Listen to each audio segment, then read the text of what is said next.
Qualifier number 2, and we're slowly heading into, well, towards the finals. It's day number 2, so we're starting with our bracket. The top 4 teams advance to the second day of the qualifier and are fighting for a direct qualification for the playoffs. Our first map in the best of 3 series is all direct pass, and we got Team going up against the 3-legged cat. So today we have 2 best of 3s, we got the 2 semifinals, and we're casting a best of 5 in the grand final to determine a second team to advance to the playoffs directly.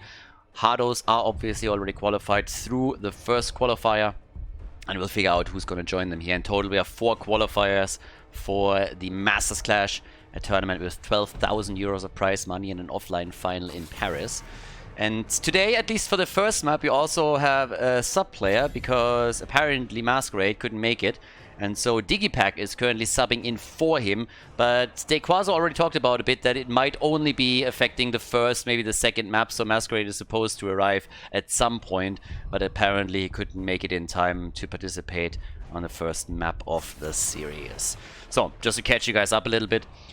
Now the Cats, of course, they had quite a bit of success yesterday, and generally they're doing quite well, but they came in second place in their group, and now they're going up against Team First Things Banned, Abathar, and also Zeratul. The Abathar ban is honestly a bit because they played Abathar once yesterday, so of course you can do a little bit of research and check what you can do there. Hogga is already taken, that gives you control over the side lane, also the camps, of course. Pretty important. And we have Nuburak and Rhaegar immediately locked in here. But as you can tell, they obviously have to adjust the way that they're going to play this a bit, because they're playing with a sub-player now. That might make it a little bit easier for the Cats. And Johan gets his Garrosh. Keep in mind, the Garrosh is oftentimes banned out against him because he's pretty good with that particular hero, and he's shown that multiple times. That's one of the main reasons why we're seeing so many targeted bans against his main tank. Now we got Anduin again for Captain Rex. That's obviously also a hero. There's a bit of a preference pick for him. We've seen him play him already quite a bit. And yeah, let's have a bit of a look of what we're getting on the next expanse here. Tracer! Tracer gets eliminated, so we're not going to get her in game number 1. No Nexus Mosquito this time, so you can leave the bug spray at home, at least for the first map of the series. And he has a Junkrat ban, so no Nuburak into the Junkrat follow-up. By the way, in the other match that we're gonna see today, if I'm not mistaken, it is Rage Quit against the Bangbush that is playing there. So the team, the Swedish team, with Lauber and his boys, newly formed for the Masters Clash, is gonna ban there too. Digipack with a quick Genji pick for the team. Also denying a potential Anduin Genji light bomb combo to the red team. So that's, I mean, that's another benefit. You can't just like swift strike in with the light bomb and Genji can try and stun out the backline. Even Sonya now coming through, so now we have Sonya on the side lane. And that leaves us with only Ultralisk here. With Dino currently picking a Nuburak, if they're not swapping things around here, that could also be kind of interesting. They obviously have to adjust a little bit to the sub-play here. But for Ultralisk, what am I going to get from him? Could still play... Ooh, we get a Vala with still a single support, but we have Blaze. So they have a triple frontline right now. With Blaze, Hogga, and Garrosh, Vala could easily go for an auto-attack style here. And try and keep her Gambit stacks together. But yeah, so we got Ultralisk as the final pick. And let's have a look what we're going to get from him as we head into the first map of the series here. It's Li Ming. Genji and Li Ming as a combo. All direct pass as the first map. Let's go semifinal number 1 of the the Masters Clash qualifier number 2. Game on! We have our first map in the series. All direct pass with Dino on Nuburak. Dequaza is playing Sonya. We got Banana H on Rhaegar, Digipack, the sub-player for the team on Genji, and Ultralisk is playing Li Ming. On the right side of the map, Dracula with Vala, likely going to go into an auto-attack style, considering that he has a triple front line to protect him. We got Johan with Garrosh, Captain Rex and Anduin, Menelo on Blaze, and Irath is playing Hogga. There it is. Creed of the Hunter on level 1. Okay, let's get the party started and see what the red team can pull off here. If they got a chance maybe to stack their Vala And Buddy, that front line on the other side. We got Sonya already up at the top. And Garrosh hoping to get an early connect here, which so far hasn't happened. And a slight push at the bottom of the map that puts the tower down to 50% HP, less than that even, with the Nubarak. I mean, normally you're trying, you know, with Sylvanas to just simply go in the side lane pressure play. But with the Nubarak you can do a similar thing in the sense that he can spawn the beetles and soak a couple of shots, which allows the remaining players that are with him to attack, so that's always kind of nice. But at this point, we got the lanes slowly getting put together. Obviously, the camp in the mid lane is now spawning another 5 seconds, so the teams will very quickly start to make their way over there to lock that in. We've been highlighting the importance of that camp on Ultrac time and time again. And already you can see that we have 2 of them going exactly there. Hogger is already in position for it, so both teams are going instantly for the null camp. Bit of aggression here towards Dino, and he's immediately diving out. The role swap off is obviously necessitated by the fact that Masquerade is currently not here. He might be back for map number 2, but it's not quite certain just yet. It would honestly be kind of wild if Team Wa would not make it into the finals here. The Cats are always good for a surprise, but they're still the underdog in the series. Last time in the first qualifier, Team Wa was already shut down in the semis by the Hardos, who then continued to win qualifier number 1 and qualify as the first team for the Masters Clash playoffs. And in this case, we might see a kill. Dino, the love bug, barely getting out of this one. That's a close call though. That did not look good for such a long time that I thought he would die. We got 6 stacks on Vala's, not really a lot happening for her yet in regards to stacks. The one thing, of course, to remember is that with Vala, you don't necessarily need a whole lot of stacks on your level 1 talent, especially early on, as long as you are able to keep yourself alive and don't lose any of your Gambit stacks. So that's really key. If you die on the other hand, then you want to at least get some extra damage in on every single one of these hits. Nice attacks again. Drak here very, very low, but they still saved him. He's sitting at 16 stacks now, has a death dealer on level 4. And the talent's kicking in, of course, for everybody else too. And a lot of aggression here, honestly. I mean, a lot of potential kills against the blue team. Here, another move for Dino. So they're not really able to take him down, and they're also losing a tower in the process. But they're definitely showing that they're trying to get some kills. Swift Strike build on the other side for Genji.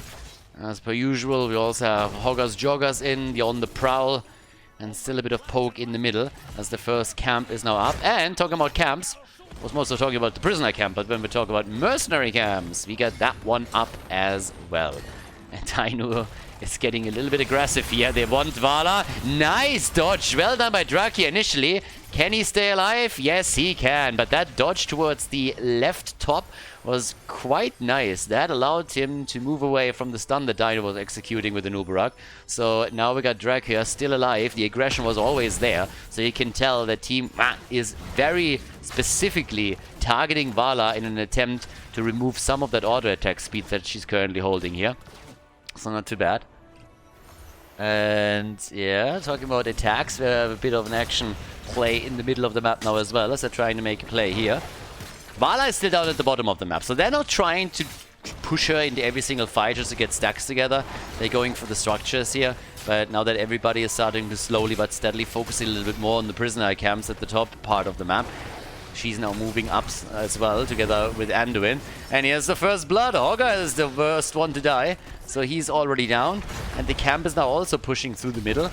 Team already defended the red one, so now they can still get some extra damage in on the wall.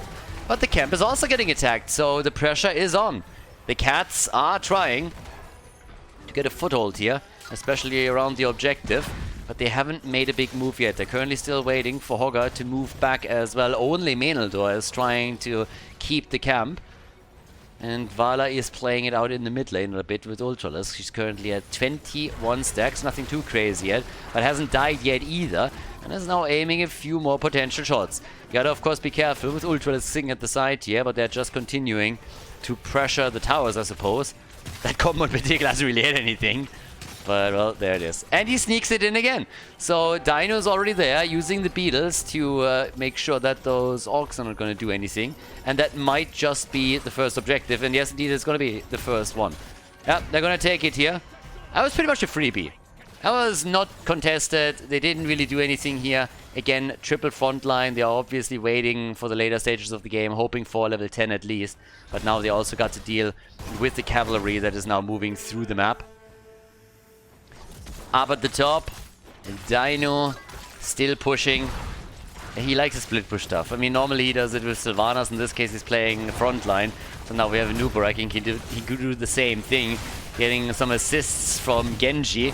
The stacks for Vala now at 25. As I mentioned before, not really a lot of fights happening right now. It's not only reflected in the kill count, but also in the damage and the amount of auto attacks that she was able to get.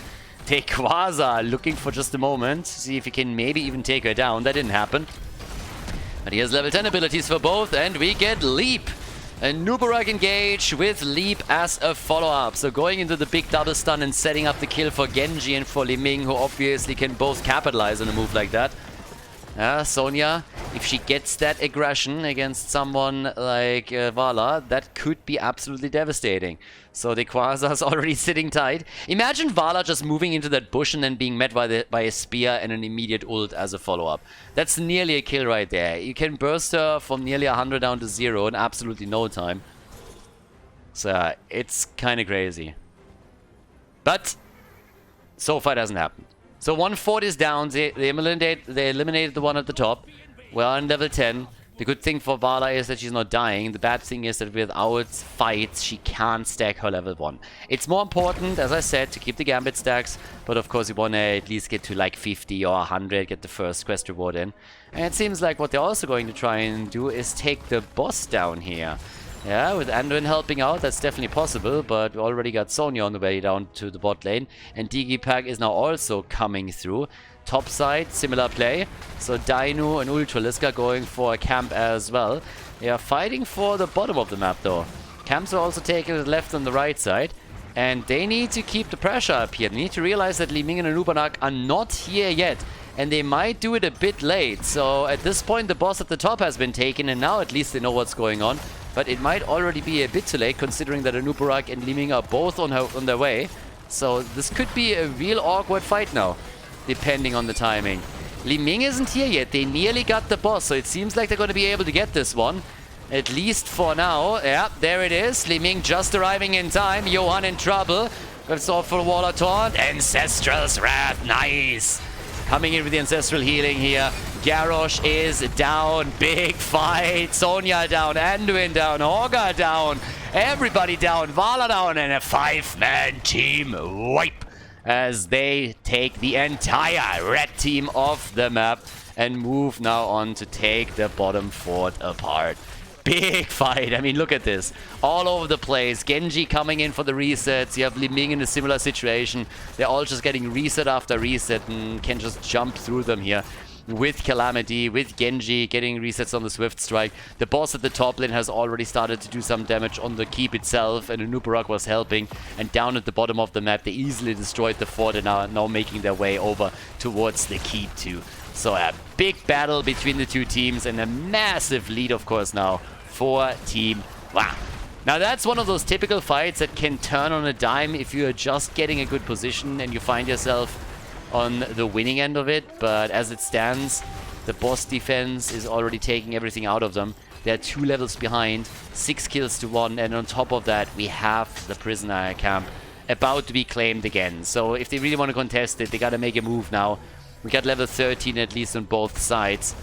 And yeah, here we potentially go. But Anubarak is still taking the camp over on the left side. He went straight into the Burning Beetle, so that helps him a bit with that.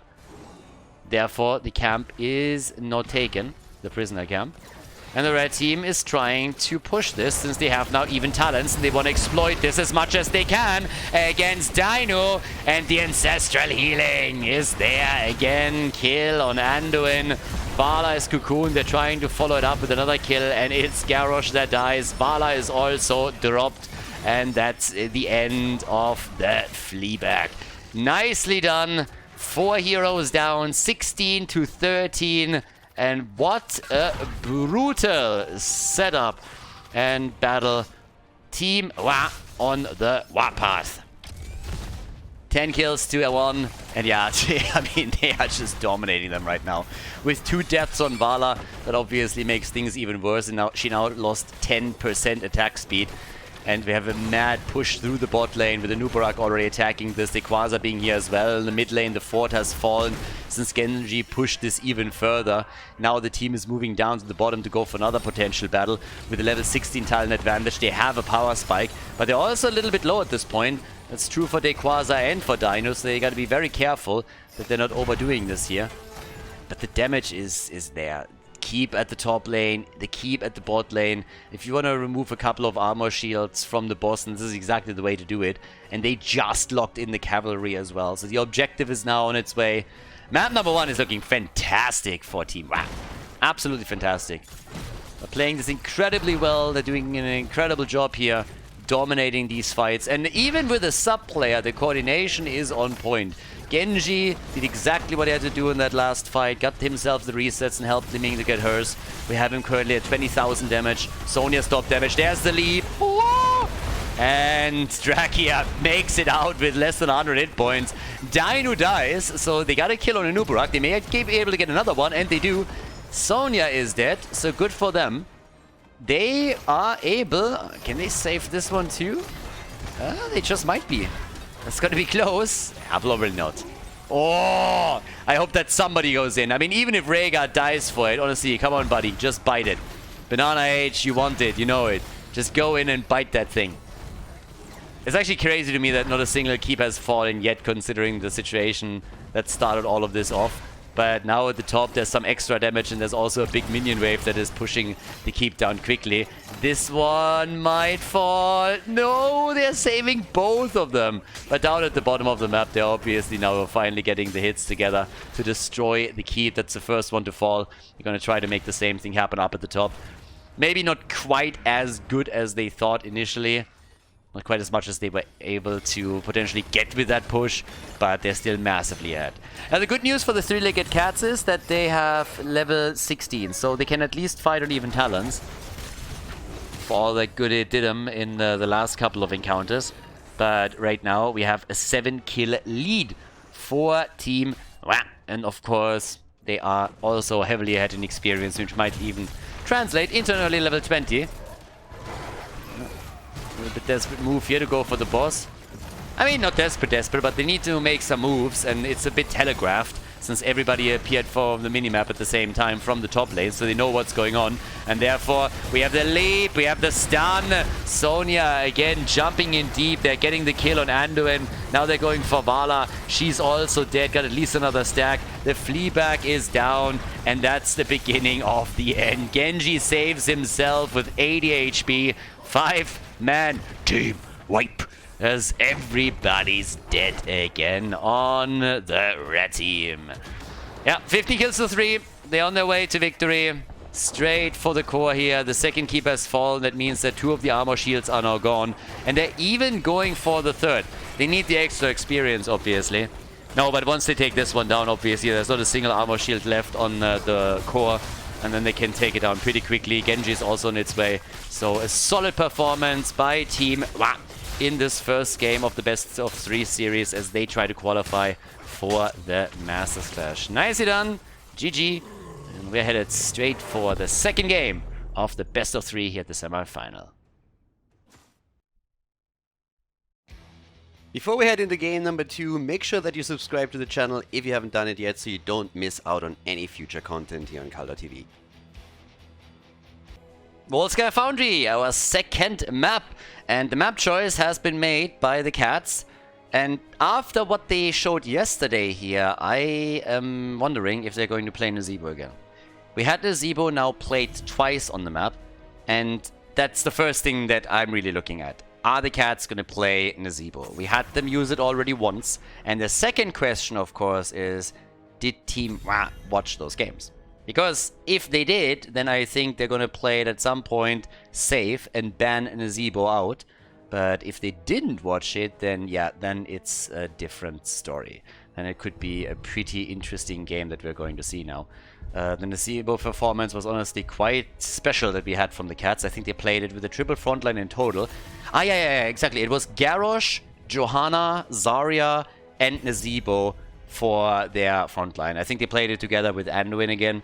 But the crazy part was really just like the triple front line with the double tank plus Zarya. Jojo obviously doubling as the side laner. But Nazeebo was stacking like crazy. And even before Nazeebo got his power spike, they were able to get a mad value. But it was honestly a little bit bonkers.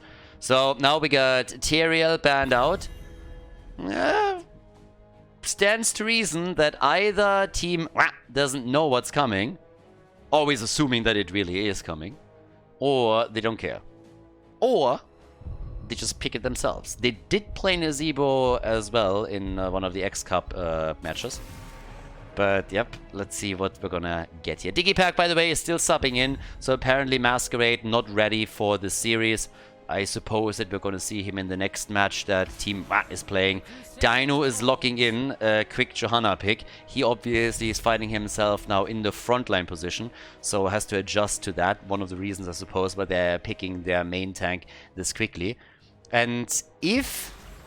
yeah, there's Lucio and there's Leoric.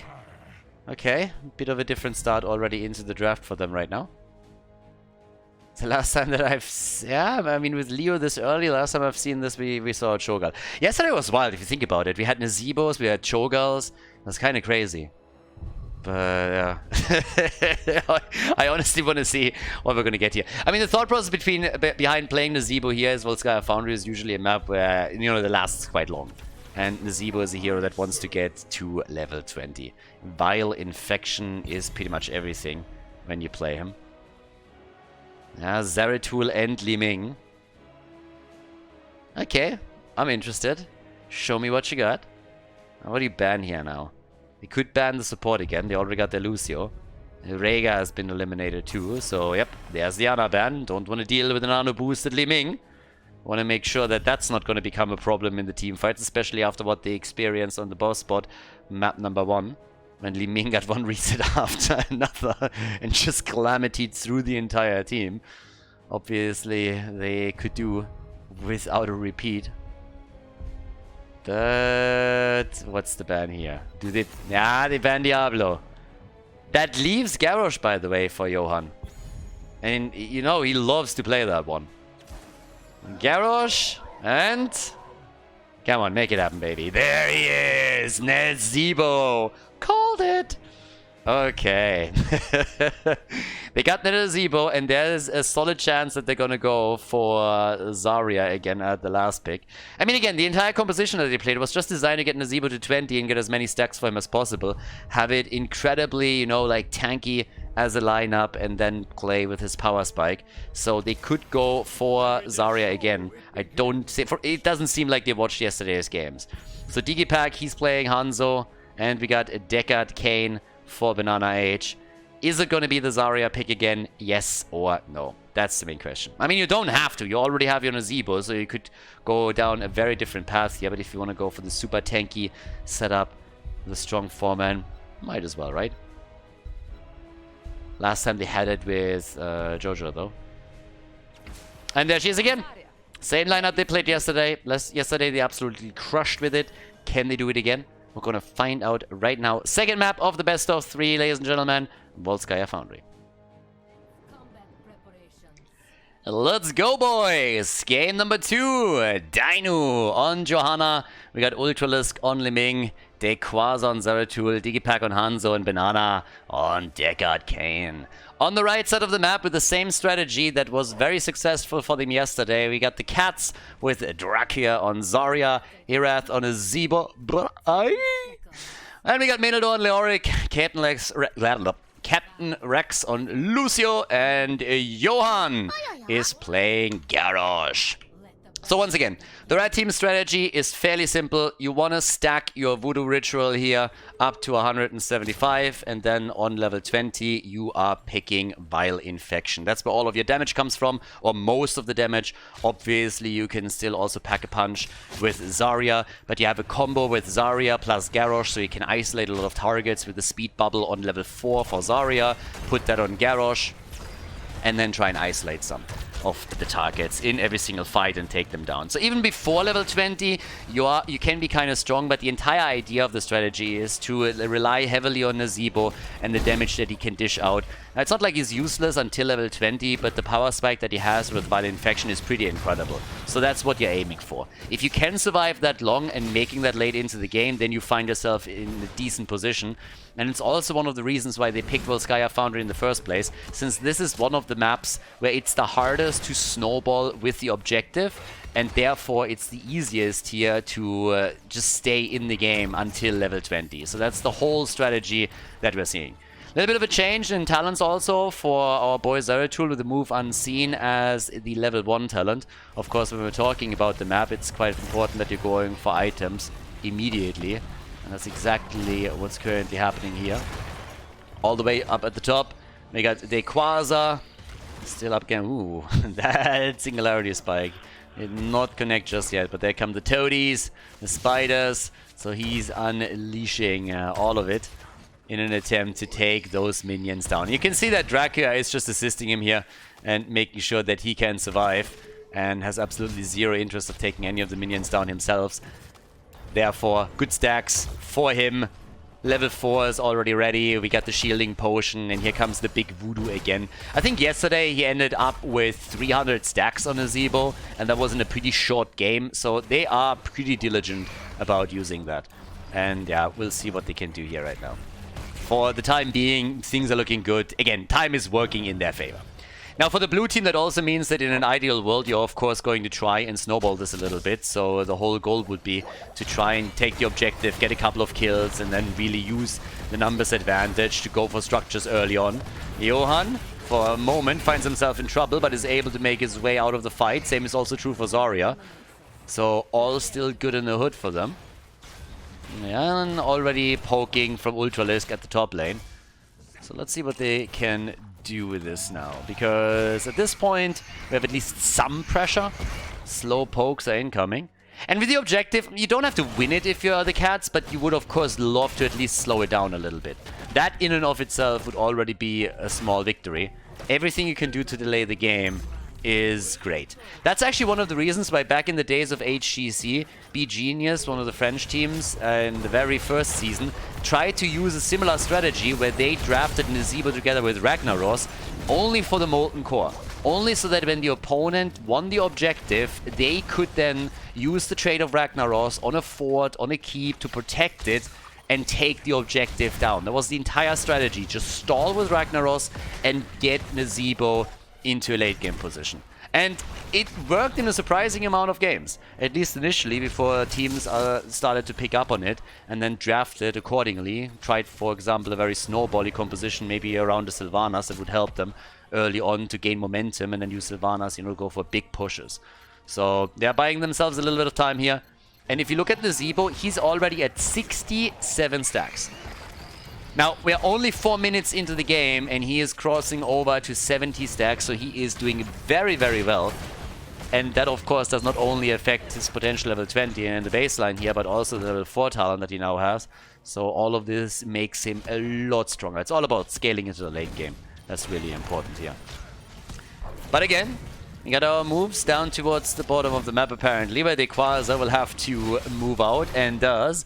Medeldor survives. They're collapsing in the middle, apparently in an attempt to go for Digipack, but instead it's Garrosh that dies. Went in a bit too deep. Still Gucci. But yeah, always gotta be careful here. Same is also true for Nazeebo. Shouldn't really play it too aggressive yet. Not really a need for it, honestly. Patience is a virtue in this case. And no, we're not talking about the Vikings. So we got a level 4, the Sonic Strength, and now the Seeker in the Dark. Calamity also, once again, for Li Ming. And Captain Rax is buying a couple of precious seconds, but should also not tempt fate too much here. So, yep, there's the move for Lucio. That's going to be fine, but the first Protector is now taken, and that's also when Nazeebo is now needed to deal with him for the defense. Which shouldn't really be a problem if he's able to land at least the spiders, so that can burn this down quickly. And yeah, in this case, he missed them right away, but we also have a Zarya, of course, that can burn it down too. So within seconds, the Protector is down to 50% HP. And obviously, this isn't really going to do a whole lot. It's a problem in general in Volskaya Foundry that at least the first few objectives, they don't do a whole lot of work. So you can easily defend against it. They're not even going to get a fort here. Well, they might even lose a hero. Yes, one goes down. Zarya is dead. The Protector is gone. And they are using that to set up another kill. With a good combo from Li Ming. Oh god, they get even 3. Now, that shouldn't have happened. That was well done by team. Wow, really, really well played. But let's be honest, that should not have happened in that fashion. So they lose that fort after all. A triple kill just out of the Protector. And the first fort is down. Now again, it's not really uncommon that you're falling behind with the strategy that the red team is playing. It's absolutely alright if you're sacrificing all of your forts, for example. The one thing that you really want to hold on to is your keeps. If you lose one keep, that's still something you can recover from. Obviously, it's going to be a bit more difficult. If you're losing 2 keeps, that is making it a lot more dicey. But we got level 10 abilities. Decimate is in. And down to the bottom of the map, Meneldo against Dequaza. Leo has to be careful here, as Dequaza is nearly getting a solo kill. That's actually the insane thing about Dequaza in general. The amount of solo kills that he has gotten in these tournaments is absolutely bonkers. The guy is a beast. He's an absolute monster. 115 stacks, by the way, by now for Nazeebo. So he is absolutely on. I mean, he is definitely going to get his stacks. If they are able to get to level 20, he's going to be fine. He's 50 away from getting enough for it, so yeah, he's totally okay. But of course, you don't want to sit just there the entire time. And oh, there's a good arrow, there's a good follow-up, and there's a kill. 1 down, 2 down, and maybe even 3. Ultralis gets hit, and it's a kill. The reset through the garage kill nearly allowed him to get away, but the last shot of the tower still dropped him. 7 kills to 1, and we have a full 1 level lead with the objective of the top soon popping up. And Nazeebo, still a man on a mission. Oh yeah. So yeah, he's currently just walking around here, trying to get a few more hits together, sitting at 130 now. He's going to get quite a bit here. Needs to be very careful that he doesn't get ganged up on. That would slow down his stacking process quite significantly. But they're still holding on to the fort, so that's the good news for them. But the gap in experience is, of course, becoming a problem. There's a little bit too much. Too much to be comfortable. Because let's not forget, if they want to reach level 20, in the current situation, that would mean that Team would hold level 20 for more than a level. So they could use that Storm Talent advantage for a long, long time. But yeah, more stacks now to be had up here at the top for Herath, sitting at nearly 150 now. And the attacks in the mid lane continue, and the rest of the team is getting farmed. Now, the good news might be that they're creating some space for Nazeebo, but they're dying way too much. Another arrow from Hanzo. Yeah, this is bad news. The spiders also missed. Zarya is down again. Leo is dead. Nazeebo is the only survivor. And yeah, you can't play it like this. You can't lose that many heroes. And of course, Team Van, they're not even dealing with those side lane forts. They know that they can't allow Nazeebo to go to level 20. So they're just saying, guys, let's push through the mid lane, open up an opportunity to end the game if we get another wipe or if we get a protector. So they are moving in to take the keep down, and the mid lane is now wide open to be exploited if they get another team kill at some point. And they're already walking on one. They're nearly taking down Meneldo here on his Leo. Yeah, not quite able to lock the kill in, but that was still a little bit too close for comfort. 12,000 damage. Lucy is the top damage dealer, by the way, for the red team. Which is a bit bonkers. Yeah. Now, with level 16 available, that means we have the mirror ball now, 2. And they are too far behind. 3 levels is too much. As I said, there's no problem being a little bit behind, but they're just losing heroes too quickly. The strategy in and of itself is sound, but you need to make sure that you're at least keeping in range of your opponent. And that's just not happening at this point.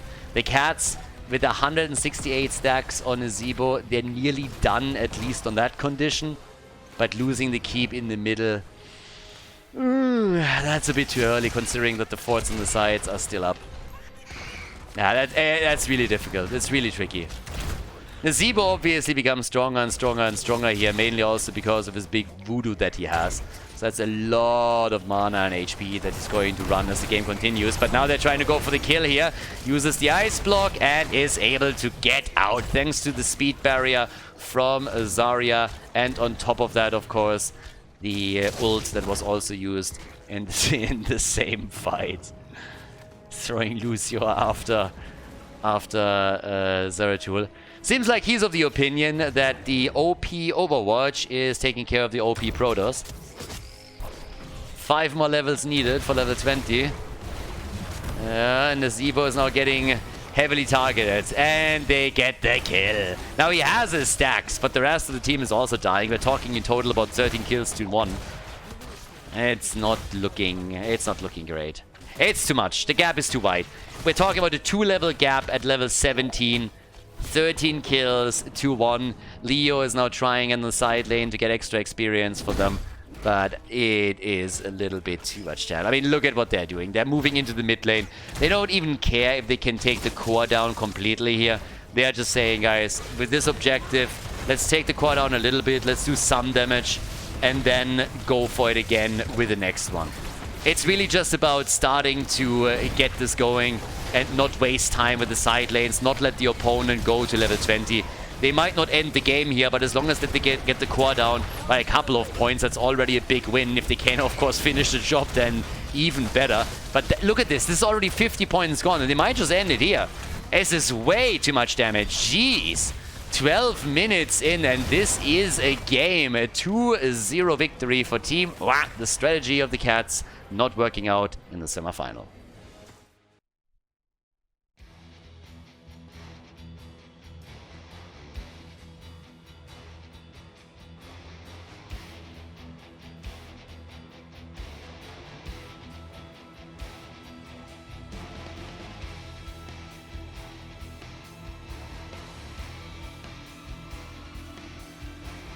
Thank you everybody for watching the video today. I hope that you enjoyed the show and the commentary. And keep in mind that the spoiler protection that is going to run for the rest of the video is made possible by all the support on patreon.com.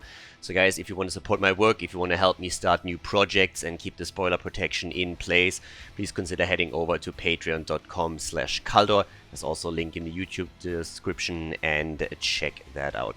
Thanks in advance, and see you guys next time with more esports coverage here on Khaldor TV. Have a great day.